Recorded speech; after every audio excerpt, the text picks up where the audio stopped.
Hey everyone, I'm Zara Kane. Welcome back to my channel. It's been a long time. Today we're going to be doing a bit of a newbie starter guide to Genestealer calls, because I know there's a lot of people out there who want to pick up this faction, or perhaps they already took the dive and started collecting the models, but they don't really have a clue how to use them properly. They're without a doubt one of the most complex armies in the world of 40k, and let's be fair, that's very daunting to lots of players, especially if they're still trying to learn the core rules too at the same time. I'll say this, if you're picking up GSC as your first ever 40k army, yes, my friend, you are diving in at the deep end without a swimming aid. You know, I commend you though. That's exactly what I did when I got back into 40k after a decade away from the hobby. It was sometime late in 2019, not long after the Genestealer cults got their first proper codex in 8th edition, and I very quickly realised after playing my first few games that I had drawn the short straw. But you know, you persevere. You see, GSC are completely outside the box, not like anything else in the game. For that reason, they're obviously the coolest. This faction is for people who want to be a bit different, a bit quirky, and just be creative with the army. Not just in how it looks, but in how you can field it too. Most people will agree that the new codex we got at the start of 2022 is perhaps the most balanced, fair, and well-written book in the whole of 9th edition. There's no bullshit in this army, no overpowered units or stuff that your opponents can criticize you for taking the easy option. If you win games with GSC, it's because you played them well. So in this video, we're going to break down all of the core ideas you're going to need to know to at least get started, put together a basic functional army, and just get busy having some fun with it. That's what matters, right? I will assume that you already have at least, basic grasp of how to play the game and how it works, but we'll try to keep it as beginner friendly as possible. So let's kick it off. Faction playstyle, a bit of an overview. I think this is a really important thing to consider when you're choosing your army, because a lot of people will just find Genestealer cult very different to anything they've played before, or just downright hard if it's their first. It's not easy. That's why you see a lot of people complaining online like, I'm getting smashed every game, I can't get a win, what the hell am I doing wrong? Let me tell you this, almost every GSC player feels the same at the start. You'll lose a lot of games, and then the more you play, the more you'll start to see it clicking into place, and suddenly you'll be like, oh my God, this is it. And you'll start doing some awesome stuff and getting those wins. You almost definitely will not see instant success. So don't feel disheartened if that's the case. This is one of the trickiest armies to pilot, so don't be too hard on yourself. Other armies who come in Terminator armor and shit like that, that can be so forgiving because you just stomp up the board and you weather a load of fire. Genestealer cults can't do that. When we make mistakes, we are punished for it hard. So before we get too disheartened, let's take a step back and look at the basic elements of how they work and how the army comes together. So number one, we've got cheap infantry, and we can get lots of it on the board. Number two, low durability, which means if your units get attacked, chances are they will be destroyed. Every army out there has got powerful shit. They throw it our way, we just fall apart. Number three, great in melee. We can really do some damage up close. Number four, average shooting on paper. But we've got loads of these abilities like crossfire that push it way beyond its capacity and can really become really punishing. Number five, we've got top tier, best in the game deployment abilities to trick, confuse, and work around the enemy. Number six, we're relatively fast and mobile. Stuff like the Jackal dirt bikes, absolutely great. Number seven, great at scoring secondary objectives and winning the points game. And eight, I'd say we've got decent psychic powers and casting abilities, not the best, but decent. I think the part which really catches players out is the durability thing, because out of all the armies in the game, we are right down there at the bottom on this factor. Our troops die so easily. In short, we just don't have good armor. This means that in a very generalized, basic way, you've got a squad of Space Marines over here and they can see you, they're probably just going to unload the bolt guns at you, and our infantry will just die. We'll lose a lot of men. It's as simple as that. If you're trying to have a straight out in the open classic slugfest where you just trade blows with another faction like that, they're going to win, so just don't do it. You need to adopt a guerrilla insurgent mindset. Stay hidden until you're ready to make that key blow. You've got to win by being a sneaky cunt. Line of sight blocking is critical to your survival. Just think, we're not the hammer, we're not the anvil with a knife in the back, or like the rock drill in the back, I guess. Anyway, we're going to take a look at that ideology in more detail later, because before you can understand how to adopt this mindset, you need to be familiar with what units you've got at your disposal. So, part two, the units. I'm not going to go over every single character and unit here in detail, only the key ones, and I want to just give you the honest, realistic impressions of what to expect from them on the tabletop. Because with GSC, it's almost too easy to be instantly attracted to all the cool individual characters, like the Kelemorph, but he's not going to win games for you by himself. Forget him for now, focus on the core army, and think about the fancy stuff later. they're just like icing on the cake, you know? So at the top of the roster is the Patriarch. He's the centerpiece for the army, the big daddy Genestealer who all the other minions worship and fight for. I'm a huge fan of him. The model is fucking beautiful. I mean, in game, you don't have to bring him in a list, but if you do, he's got to be a warlord.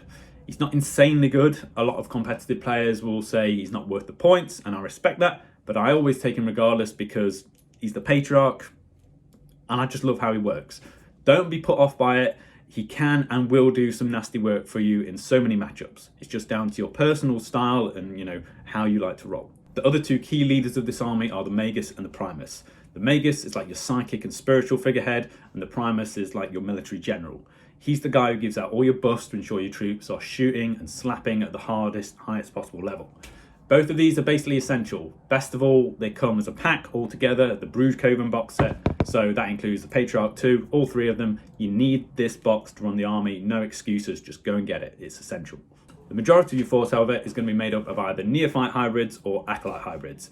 Think of this as a path that splits down two roads, you know? Neophytes for shooting, Acolytes for melee. Sure, every army needs a healthy blend of both elements, but let's be honest, all of us feel a particular draw towards one playstyle or the other. Thankfully, our new codex is equally viable for, you know, whichever path you choose. Neophytes come in boxes of 10. It's an amazing kit, and there's just so much room for customization. I highly recommend just getting busy with these straight away if you want to start the army. Number one question you'll see people ask online is, how do I kit them out? There's so many options for different weapons here. There's like mining lasers, seismic cannons, stubbers, grenade launchers, webbers, flamers, power picks, shotguns, autoguns. So here's my take. If you first got, just get every single man a shotgun, plain and simple. You never mix shotguns and autoguns, it's one or the other. Yes, autoguns have longer range, but they're weaker. So unless you plan to have that squad on the backline for the entire game, shotguns are just better. People will debate this online for days, if not years, but really there's not much in it, you know. You can't go too wrong with either. Unless you understand the nuances of how all the specialist weapons work, just keep it simple. You know, you're inevitably going to start building up a bigger force as you add more and more squads, and then you can tailor them to your specific needs as it goes along. You're obviously going to keep your old spruce, aren't you? Typically, I'd say assemble any heavy mining weapons options as seismic cannons. You only get one of these per kit, but with a bit of clever modeling, you can cut the ends off a mining laser, make it look more like a seismic cannon. Just use your imagination. At the end of the day, don't worry about it too much, you know, just get busy with it. A lot of players stress about what individual models are holding what, but in reality, nobody cares in a game, you know. Just tell your opponent, oh, these guys have got shotguns or they've got autoguns and nothing else, and there's some seismic cannons in that squad, and they'll go, sure, nice one, mate, yeah. They won't look and understand the difference anyway between a mining laser and a seismic cannon. It's all alien to them. In the game, you'll be using Neophytes to put fire down range, clear out enemy infantry, maybe use those heavy weapons to damage tanks and monsters, and basically just holding a backline on flags or objectives or whatever. They are not close combat troops, and there's not really any way to change that, so don't try it. Acolytes come in boxes of 5. Now this route can prove to be a little bit more expensive, but in my eyes, Acolytes are the single best unit in our army. They are so flexible, and they're what you use to get shit done. They win your games. When you're building these, you need to have an idea in mind of what you want to use them for, because there are a lot of options. One of the best things we can do is field them as a minimal basic 5-man gang, packing, you know, just auto pistols, none of the special weapons, to just provide a cheap utility squad that gets stuff done. I'm talking secondary objectives. You can drop them in behind enemy lines, doing sneaky actions like deploy teleport homers or retrieving data to score you points that win you the game. That little squad will probably never get into a fight. You know, it's the only purpose in your army list. They drop in, they do their job, and then that's it. You know, they're cheap, and much like everything else in the army, they can deep strike in turn 2 onwards. That means they can just pop up anywhere on the board, for us, as close as 6 inches away from the enemy, and just instantly do that task. No one can stop them. Sure, they might get killed straight away afterwards, but you've got your points, and then, you know, great success. Next up, you can field them as proper assault troops. You get 4 choices of mining tools to throw in the mix. The rock drills and the cutters are amazing. The rock saws are basically just worse than either, so don't bother with them. And then there's the demo chargers, which I've seen a bit of a resurgence lately. I never used to like them, but now I'm starting to be swayed. I won't get into the specific applications of these choices right now because there's so much to say. Just know the drills and cutters specifically can be devastatingly good when you target the right things with them. Lastly, you can equip a model with a hand flamer if they're not carrying a big mining tool. I am a big fan of hand flamers, and they offer so much flexibility. Go check out my video that covers them in fine detail, because there's a lot to learn, lots of little tricks that you can also pick up on regarding these awesome little tools, trust me. Generally speaking, Acolytes tooled up for combat need to be staying safe inside a transport or behind ruins until turn 2 before springing out into the middle of the board and getting stuck in. Much like everything in this army, never leave them unprotected or out in the open, because they will die. Remember that all of our core infantry can take cool icons, but they cost a ridiculous 20 points each per squad. These allow you to regenerate models in the command phase. Neophytes can bring up to D6, so that can be pretty cheesy for your opponent to deal with. I just wouldn't bother paying that price unless, I'm really leaning into it to make it part of my overall game plan. More often than not, a squad will be fully wiped out before you can even make use of it. Acolytes and Metamorphs can only bring back D3 in a squad, so it really helps out enough to be worthwhile. So let's take a quick look at our other important infantry in the Elites category. So first of all, Aberrants are perhaps some of the most feared models you can put on the table. They had a really nasty reputation from back in 8th edition, where they were much cheaper and they could smash the shit out of anything.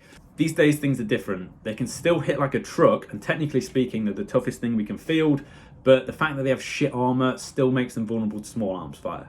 They probably are the only thing in our army that can stand toe to toe with something like Custodes, Terminators and shit like that and potentially survive. That's because they've got 3 wounds, they're toughness 5, and they can triple stack defensive abilities, like they subtract 1 from damage, they can get a feel no pain buff from the Biophagus, and there's a stratagem that only allows them to be wounded on a wound roll of 4, 5 or 6, kind of like transhuman physiology for Space Marines. As with most of our army, the rule of thumb is just don't let them get shot at before they get into combat. You either need to be very safely out of line of sight behind some terrain, in the back of a truck, or waiting in deep strike, or underground as we call it, to pop up and jump straight into a scrap. They can be very fun to use. People tend to be shit scared of them, but I won't say they're a staple. They're like a big investment, and you simply cannot afford to piss that away. I often find in many matchups they can actually be a bit overkill. If your opponent has no big meaty targets to slam into, those power hammonds are just pointless. It's just too much. Next up, we have Hybrid Metamorphs. To the average player, these look identical to Acolytes, and that's not surprising because they come from the same box set. The only difference is, visibly, that these tend to have more bizarre mutations like talons, claws, and like lobster hands and shit, and they've also got quite weirder faces. Simple as that, really. I would advise you not to build these first. Stick with Acolytes. Metamorphs have some great abilities, such as fighting on death, but unless you're a seasoned player, you're just not going to understand how to utilize that to its fullest potential. The only real benefit otherwise is some extra AP on the weapons. Basically everything else is the same, but they don't get OBSEC. Now, back in the old codex, I would have told you never, ever, ever take pure strain Genestealers. But oh, the times have changed. These are now so good. You can take them in any army list, just, maybe in little squads of 5 to harass the enemy and keep them on their toes, or max them out to full 10-man squads and just cause some pain. They come with a 4-up invul now, which is bizarrely durable in times where you least expect it. Sometimes you just get really lucky and they refuse to die. They're fast, they've got loads of attacks. Just follow the same rules as any other cult squad. Don't leave them in the open and you'll be fine. In the Twisted Helix cult, they really do become turbocharged, getting the essential buff up to strength 5. They're faster, harder to kill. If you're a beginner, I'd say that Twisted Helix pure strains are one of the closest things we have to like a quick fix auto take, make your opponent cry button. Press that, send them, go, maybe win. Bear in mind that they use the classic Tyrannid models. It's not a separate standalone pure strain kit. Genestealers come in box sets of 8, which is just weird. The sculpts are looking a little bit dated now, so this is one prime occasion where I'd suggest kit bashing or just source from outside of Games Workshop. I find that on the tabletop they just look a little bit disjointed from the rest of your army. Here's like the mining cult and then you've got Genestealers. It's like, in my mind, the cult follows one prime Genestealer, the Patriarch. It just seems weird to have them next to each other.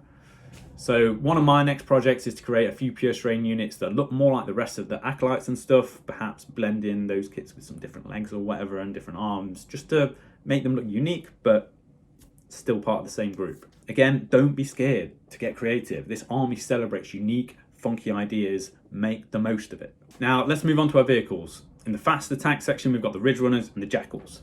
A long time ago, people would have said, take 9 Ridge Runners, and that's about the best you can hope for with Genestealer, which I thought was bollocks. It seemed to be the only crappy advice online when I first started making my videos like over a year ago now. The main reason I started creating, advice for Genestealer players was to get people out of this mindset that Ridge Runners were our only good unit. I was never a fan to start with, but now I'm actually not so biased. Are they an integral part of the army? I'd say they're good, but not essential. The missile launchers have become much more relevant due to being flat 3 shots and flat 3 damage. So they're absolutely great for taking out heavy infantry like Terminators and stuff. And then the mining lasers are perfect for targeting tanks, monsters, dreadnoughts, whatever. The flare launcher has got like a really nice anti-charge buffer and a 6-up invuln. So overall, it's a tasty little package. Just be wary that it's very easy to get stuck and like roadblock yourself with these. The bases are annoyingly big. What I see a lot of people doing is running 2 squads of these, 1 up each flank, and then use the Cult's crossfire and expose mechanic to like crisscross across from either side. That's great, and we'll get onto that in a bit. Now, for the ultimate hit and run vibe, we've got the Jackal dirt bike. They are iconic. Again, there's several ways you can use these. Personally, I just bring 1 little squad for scouting at the start of the game, throwing a demo charge maybe, but you could max them out and just bring masses of them and just, layer buffs on for defensive stuff. They're actually fairly durable due to having a 4-up save, the toughness 4, and they are -1 to hit in shooting and melee. Generally speaking, they're not my favoured playstyle, so I'm not going to pretend I'm the best person to give advice on these. If you want ideas, go and check out the GSC Discord. There's loads of people there who, have way better ideas than me on this stuff. It is possible to kind of make them work as a melee option by giving them these little mini power hammer things. I gotta say, I'm not convinced, but on this, I do see other GSC players reporting it works for them. Make your own mind up, try it for yourself. Lastly, we have the Goliaths, which come in 2 variants, which are the truck and the grinder. Now, the basic trucks are like the workhorse of our faction. 10-man transport is absolutely essential for getting your troops where they need to be without being killed first. As I've said before, our boys are easy to kill, and that's why we rely on the Goliath truck to keep them safe until it's time to jump out and do whatever it is you want to do with them. In the meantime, you can shoot out the back. It's open topped, which means you can fire hand flamers or gun seismic cannons, whatever. Even throw demo charges, go crazy. The truck itself is surprisingly durable. It's similar to AUG vehicles in that it subtracts 1 from any damage. It doesn't shut off after strength 8 things hit you though. So mid-tier stuff like plasma, auto cannons, heavy bolters and shit like that will struggle to destroy them. However, as soon as melter guns or the like take aim on you, they do tend to dissolve pretty fast. The rock grinder variant is our assault vehicle. Think of it like a fast dreadnought. In a way, it's actually surprisingly similar. Personally, I load it out with the heavy seismic cannon weapon, and don't forget that like the truck, any embarked models can throw the demo charge off the side if you pay the 5 points upgrade. It's more likely you'll use these on a grinder since you want to be steaming head up close to the enemy before charging into them and grinding them. Transport capacity is only 6 on the grinder, so typically you'll be packing that maybe with 5 aberrants or 5 acolytes and maybe a support character. Keep in mind that the grinder is not open top, so you can't fire out the back with the squad's own weapons. One thing that a lot of people like to do is also, when you've got the demo charges, as part of the unit, you can charge in, and when someone finally destroys it, you're right in the middle of their lines, you just pay the stratagem to auto blow it up and everything gets mortal wounds. Okay, so part 3, let's talk about the key cult abilities. This is where things get tasty, because Genestealer cult really stand apart from the rest when it comes to our faction defining stuff. Most famously, we've got our unique deployment style, which is Cult Ambush. No one else gets anything even remotely similar to this. It can seem confusing at a glance, but that's the point. From our enemy's point of view, it's designed to fuck with them and make them second guess everything they're doing in the deployment phase at the start of the game. So let's cover this first because it's critical to your game plan. Getting this part wrong is very, very common, and even for experienced players, you can still fuck up sometimes. It's like, because it's so tricksy, you actually end up confusing yourself and you actually forget what you're trying to achieve in the first place, and then when it comes to reveal, you're like, oh, what am I doing? I've done it so many times and it can cost you the game before you even start rolling.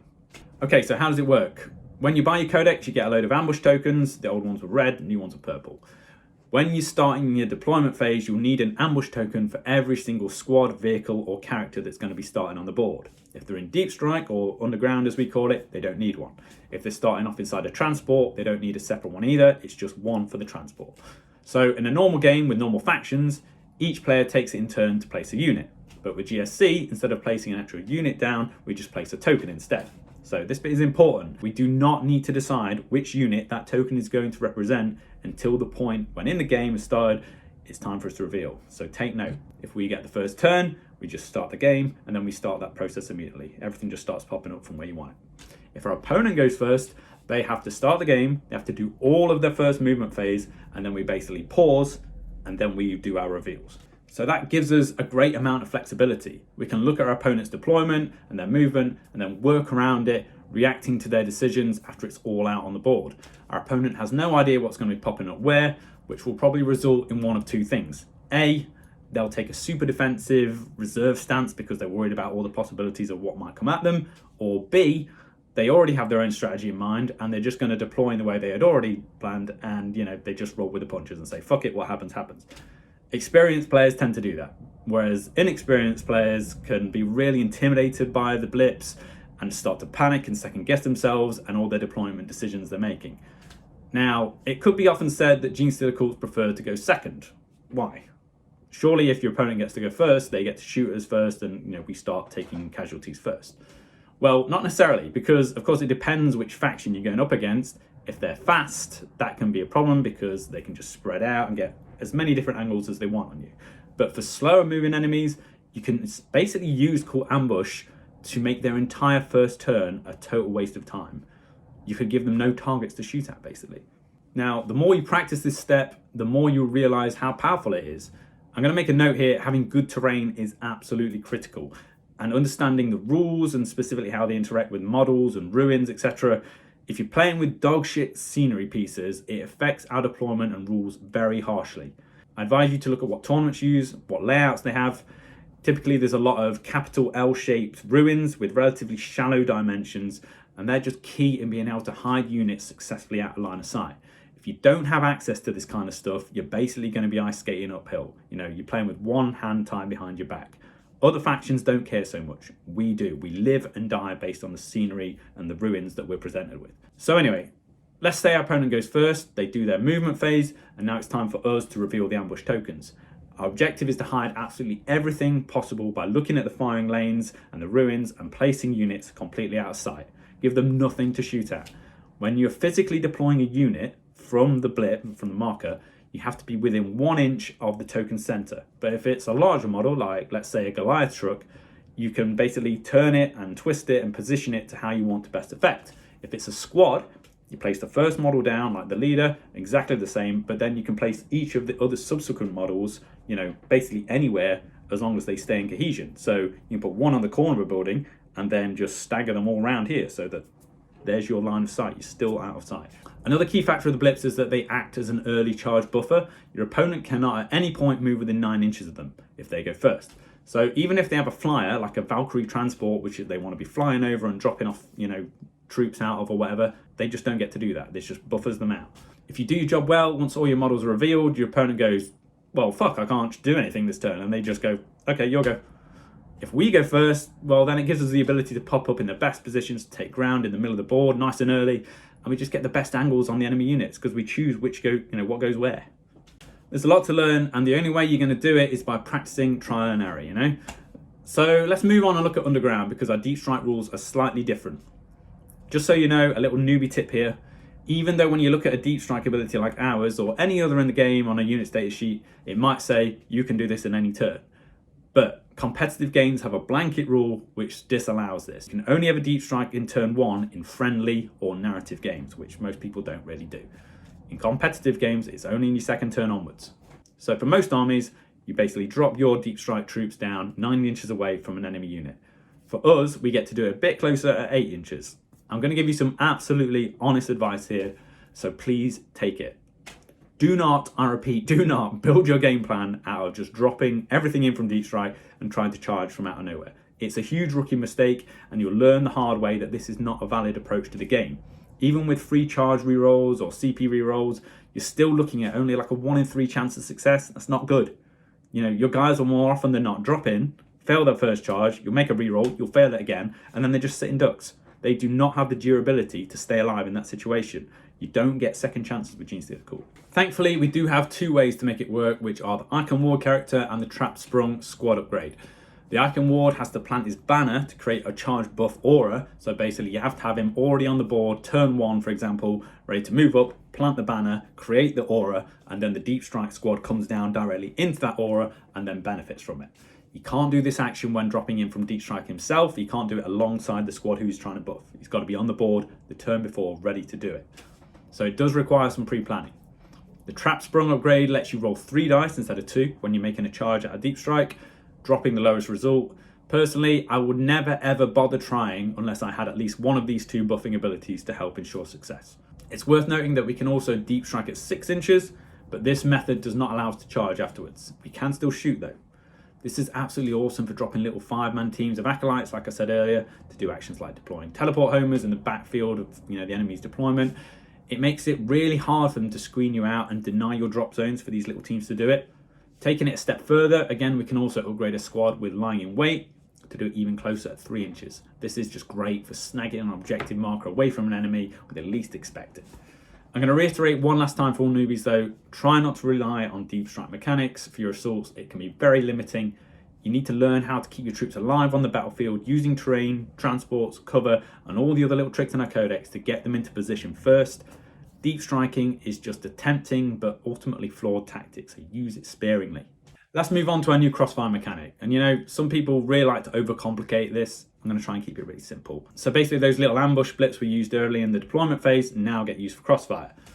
In the simplest form, you shoot an enemy target with one of your guys, you place a marker next to that target, and then the next time any of your units shoot that same target, they get a +1 to hit, which is great. A few little rules to keep in mind. 1, you need to score at least 5 successful hits with small arms to get the marker, or 1 successful hit with a weapon that's got higher than 1 damage, like an autocannon or something. 2, you've got to concentrate all weapons in that first unit on the same target to get the crossfire token. So you can't split fire with all your different autoguns at different targets in an attempt to get as many crossfire tokens as you want. It's all got to go on 1. 3, hand flamers automatically hit, but you still need to get at least 5 when you roll the number of how many hits you're going to get. Basically, you'll be wanting to use ineffective or weak weapons to place the markers, and then your real beefy gear, like seismic cannons and mining lasers and the like, afterwards to benefit from the hit buffs. There's also many ways to place crossfire tokens for free, like using the Nexus character. Crossfire tokens are interwoven into so many of our essential stratagems, so it's important to learn it quickly. For example, we've got a stratagem called Coordinated Assault.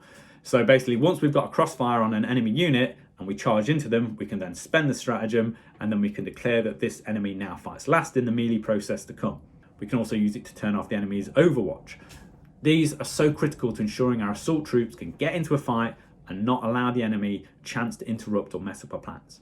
Now, the trickier part of crossfire is the expose buff. This applies if you can draw a line between 2 units across the enemy, sandwiching them in between. If you can do that, you not only get +1 to hit when shooting them, but you also strip cover saves and get +1 to wound too.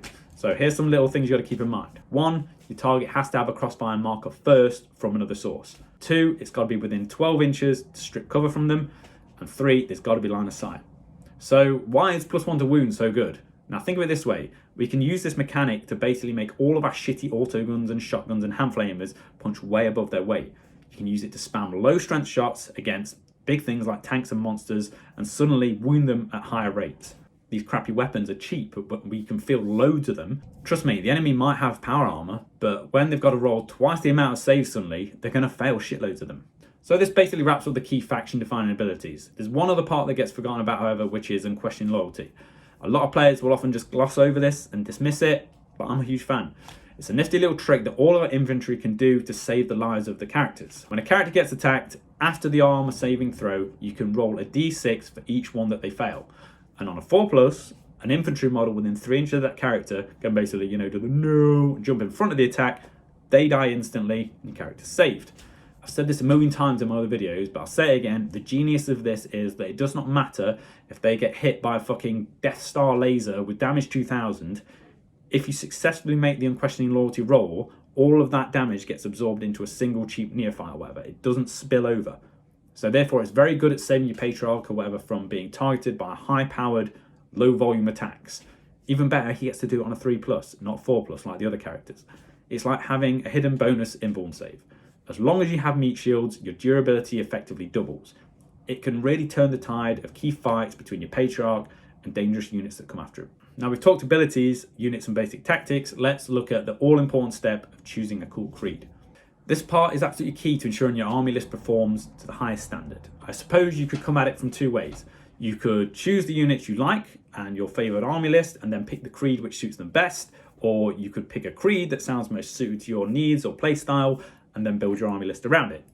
Luckily, almost all of our choices are valid. There's none which are shit, but I will certainly say that there are some standout picks. I'm going to give a brief overview of each and tell you best how to utilise them. Obviously, I'm going to start with Twisted Helix because not only is it my all-time favourite, but I think it's also perhaps the most beginner-friendly. It's probably because it's also the simplest to get your head around. The core buffs are just undeniably great. All units get +1 strength and +1 to the move stat. Straight off the bat, your troops are going to find it easier to wound the enemy. Most critically is the jump up from strength 4 to 5. That's the tipping point in this game.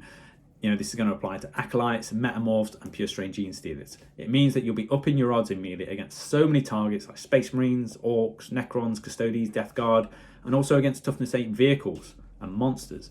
The extra speed is great, not just for your infantry, but for your vehicles and your bikes as well. And last but not least, Twisted Helix can never be wounded on a roll of 2. This is absolutely amazing in so many matchups, particularly those where your opponent's bringing really powerful weapons that under normal circumstances would just be blowing you off the table. It's also great against, for example, Blood Angels, who would be getting +1 to wound and melee, or Death Guard, who lower your toughness in contagion range. Neither of those matter when you can't be wounded on a 2 regardless. Even for neophytes, you could be hit by the fucking sword of the Emperor himself, but you still only get wounded on a 3 at best.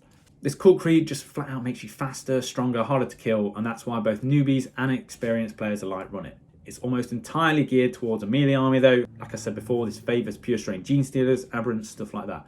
Special shout out to the Twisted Helix, Relics, and Warlord trait, which can make an absolutely hench Patriarch combo. Now, my second favourite is probably Rusted Claw. The primary aspect of this creed is the ability to move and advance whilst being considered as having remained stationary in the shooting phase. So it makes you very fast, very flexible, and you've got so many good weapon options that open up. It means that you can advance and still fire any weapon, or even throw a grenade or a demo charge. It means that unless you want to charge, there's almost no reason for your entire army not to be moving an additional d6 per turn. It also means that when moving and firing heavy weapons like seismic cannons, your infantry does not suffer the hit penalty because it assumed that they didn't move. The secondary part gives us the ability to lower the AP on incoming enemy attacks by 1. This only affects AP 1 and 2. If it's AP 3 or higher, it just turns off. Great for our infantry, especially if they're in cover 2. We can stack on a stratagem called One with the Shadows to further buff those saves. The best part of this creed, however, in my eyes, is the psychic power Inescapable Decay. Each creed gets their own power member, but this one's probably the standout. It adds an additional 1 AP against a specific enemy unit, and that's for melee and shooting. So suddenly we can supercharge all of our hand flamers, shotguns or auto guns, and it just, when you combine it with crossfire and exposed, it really is a nasty problem for big enemy targets. It goes a long way to combating the now infamous Armor of Contempt rule that basically all power armies get, which simply negates the first AP of any attack. This helps go against it. Now, Blade of Cog always used to be the go-to option for every Genestealer cult newbie because they saw it gave everything in your army a 6-up invuln save, and they'll go, oh, suddenly I'm going to become really durable, which is just nonsense, basically. A 6-up invuln does not do jack shit in most situations, especially for your basic infantry, who most of the time will be killed by commonplace small arms. They don't need AP to deal with that crap armor. It may come in helpful for your trucks, who are probably going to get hit by stuff like Dark Lancers and Melter Guns, so having a little chance of a save is nice. The one avenue that has proved successful with this creed, however, is the Muscle Beach approach, which is our nickname for running an aberrant spam list in Blade of Cog. The creed has its own special stratagem called Xenoform Bionics, so you basically spend this pre-game as many times as you want to give squads a 5-up invuln. If you consider that you can also stack this with all the other aberrant's defensive abilities, it makes them really hard to shift. The only problem is that the new Grand Tournament rules coming in, we're only going to be starting the game with 6 CP, rather than 12, which is sadly just not enough to take advantage of this idea anymore. You could, of course, stick out a big squad of Jackal bikers too. Apparently people have had good experiences with that. Now, the other parts of the creed are that you can have 3 inches to the range of all non-grenade weapons, which is pretty good for hand flamers, shotguns. And secondly, each individual squad or character gets to reroll 1 wound roll per phase. So sure, this is not going to help if you're firing loads of shotguns. Great, 1 gets to reroll a wound roll. But when you're firing heavy mining lasers, let's say, or you get a shit roll on one of the wounds, this can just help you out of that pinch. Just make sure you remember to roll it. It's very easy to forget this part. Overall, Blade of Cog is good, but I find it to be a very passive creed that lacks the offensive teeth of some of the options. Now, let's look at Pauper Princes next, the most valuable part of which is the +1 to hit on the charge mechanic. This can make our troops very punishing in their first attack wave, especially if we're thinking about aberrants or acolytes with drills, for example. All hitting on 2s, what's not to love there? Just remember that if they don't kill their targets in one go, the next time they come around to fight, this switches off. Now, one of the most interesting parts of the creed, however, is the Relic and Warlord trait combos. The Relic is a 5-up invuln bubble for core units around the character who's holding it. So in a way, it's comparable to Blade of Cog's stratagem upgrade. Only this is free and it can be used to affect many squads at once if you position right. Then you could give the Warlord the Alien Majesty trait. That's going to buff that to even further at 9 inches. you know, that's a big bubble of inborn saves right there. It won't affect aberrants, they're not core, but you know, acolytes, metamorphs, neophytes, bikes, all get affected. Another trick lots of people use is to bring in the Nexus ability to bump your Warlord's aura abilities across the board. So if you have the Inborn aura relic on, let's say, a Primus, you can transmit not only his reroll 1's aura and not also his wound, you know, reroll ability, but you also get to send across the Inborn aura ability, you know, all the way across the board to a squad who needs it. There's also an extra little bonus that the Pauper Princes ignore modifiers in the morale phase, so when a squad goes below half strength, they only still run away on a 1, which is handy. Hive Cult are basically the option you want to pick if you want to win through objective scoring or by superior firepower.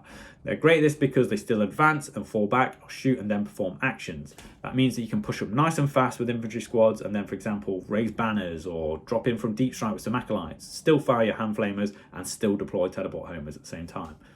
They also prove pretty flexible, the ability to fall back and shoot in general, so your neophytes don't have to worry quite so much. You know, if they find themselves in a scrap, they just fall back and then unload.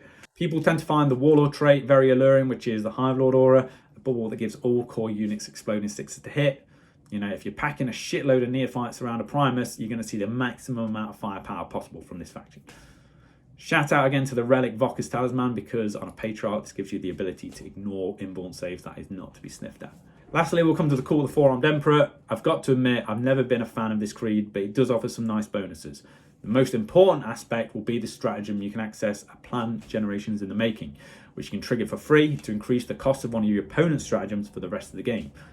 With CP becoming much harder to come by, this can really throw a spanner in their plans if they're relying on something particular, like, let's say, for Space Marines, transhuman physiology. It allows us to, you know, basically just make that impossible for them to use constantly. There's also the Warlord trait, which does the same for us in reverse. It allows us to reduce the cost of one of our own stratagems. In the new tournament mission pack, where CP is in such high demand, again, I think this is going to be really important. Now, the actual creed itself is a bit wank, if you ask me. The first part is just being able to reroll charges for free. Again, this is a trap for newbie players who think they can just use it to drop in and charge from deep strike. You still have bad odds and will probably fail both times. The other part is always having light cover if your infantry is outside of 12 inches. I won't lie, that's nice, but most of the time your opponent is going to be pushing up towards you fast and it won't matter. Now, that's all the main options, but let me touch briefly on the custom cult choices, or myriad cults as they're known. You can mix and match these options. Each one has got a price value and you get to spend a total of 4 points together in any way you want. So that could be 4 selections of 1, or a selection of 3 and 1, or a 2 and a 2, whatever. There are a few very powerful combos in this list, one of which I would say is perhaps the strongest available to the faction as a whole. The easy pick, no nonsense, should probably have cost more option is Industrial Affinity. It's awesome. It's only 1 point, so you can almost always take it in any combo. And it means that whenever you make an attack with an industrial weapon, which you'll find a list of in the codex, it's all of them pretty much, you can ignore any hit modifiers. So if your infantry moves and shoots a seismic cannon, you can forget about the penalty to move a heavy weapon and shoot. If you shoot through dense terrain like some woodlands, you can forget about the penalty for that too. If your opponent has an ability to make them harder to hit, you can ignore that too. The best part is, though, we can still apply positive modifiers like crossfire, because it says you can choose to ignore modifiers at your discretion, good or bad. Know that this isn't just about industrial shooting weapons, it's your close combat tools too, like the drills, the cutters, the power hammers, which brings us on to the key myriad combo, mixing Industrial Affinity with Impassion for 3 points, which replicates the Pauper Prince's +1 to hit on the charge buff. So for example, if you're running Acolytes with rock cutters, which normally suffer a -1 to hit penalty, you not only ignore that with Industrial Affinity, but you can get +1 to hit from the Impassion part. So that's rock cutters hitting on 2s. This is just plainly amazing. Rock cutters are filthy. Twice as much AP as any aberrants with their power hammers at AP -4. Flat 3 damage, you could bring twice as many of these for the same cost as the aberrants. Amazing. Another popular choice is War Convoy, which gives all of our bikers and vehicles an inbuilt feel no pain save. In the old codex, our trucks and ridge runners had this anyway inbuilt, and I remember back then how annoying it was for opponents to chew through. So if you want to run a Mad Max style list packed out with trucks and buggies, this is probably the best bet. You can mix it with Agile Gorillas, which mirrors the Rusted Claw's ability to move, advance, and be considered stationary to make you just really fast. There's just so many great options here, I cannot cover them all right now. So I'm going to draw this video to a close, because I know for beginners, your head is going to be like, fuck, so much to learn, and it's just brain overload, but I need to bring your attention back to the core concept of what the hell to do with all this stuff. At the end of the day, you just got to play the game and learn the hard way about many of, like, you know, the pitfalls and weaknesses this faction has. But by doing that, you'll come back stronger next time. Genestealer core players tend to become better in general because we're forced into that tough mindset mentality so quickly. It makes us focus on the objective game because it's unlikely you're going to win by tabling your opponent. In fact, a lot of time you'll find that you get tabled, but that is just totally irrelevant if you still beat your opponent on points. That's still your win. The trickiest part is probably learning to control objective markers. For other factions, they just stroll on leisurely with a big Terminator armor, they dig in, and they just try and hold out. We can't do that. So our best option is probably a mix of transports with troops in the back, co-holding the same spot, maybe, a squad in a transport and another squad, so that if one of them dies, let's say the truck gets destroyed, the troops spill out, you've still got a good chance of holding that objective afterwards. There's also a great stratagem called Lurk in the Shadows, which means that if a squad is not the closest thing to the enemy and they're not within 12 inches, you can basically just turn off the ability for them to be targeted at all. So if you put a truck forwards and then a squad's behind it, you can just put it on the squad and then they just can't be shot at until that truck's gone at least.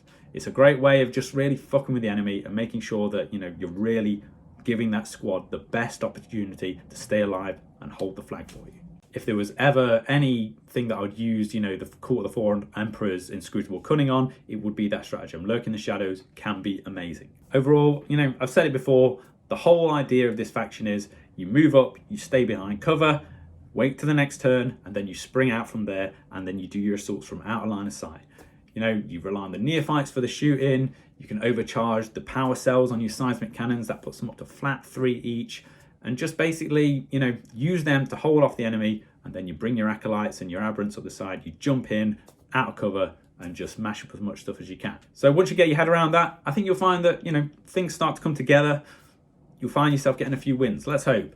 Obviously, if you go up against people who really know what they're doing, if they know how Genestealer Cult operate, they know where your weaknesses are, it can fall apart very quickly. You really just have to become a better player through trial and error. So just get out there and get playing. Let me know how you get on in the comments, or if you've got your own advice for people, just put it all down there. Let's all help each other, become better at this game.